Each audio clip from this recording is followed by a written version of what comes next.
আজ বানাচ্ছি নিরামিষ আলু দিয়ে কুমড়োর তরকারি। এই সবজিটা লুচি, ভাত বা রুটি সবকিছুর সাথেই খুব ভালো যায়। চলো দেখে নিই এটা কিভাবে বানাবে। প্রথমে দিয়ে দিচ্ছি কড়াইয়ে সর্ষের তেল। তেলটা ভালো মতো গরম হয়ে গেলে তেলের মধ্যে দিয়ে দিতে হবে দুটো তেজপাতা আর সামান্য 5 ফোড়ন।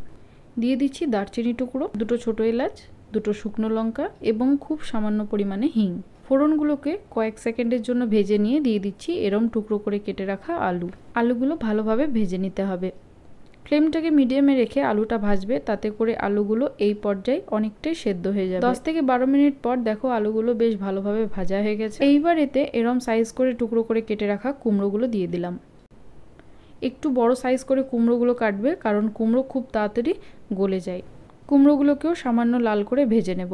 কুমড়োগুলো যখন দেখবে ভালোভাবে ভাজা হয়ে গেছে, তখন এতে দিয়ে দেবো ঘষে রাখা আদা। আবার 2 থেকে 3 মিনিটের জন্য আদাটাকেও সাথে ভেজে নেব।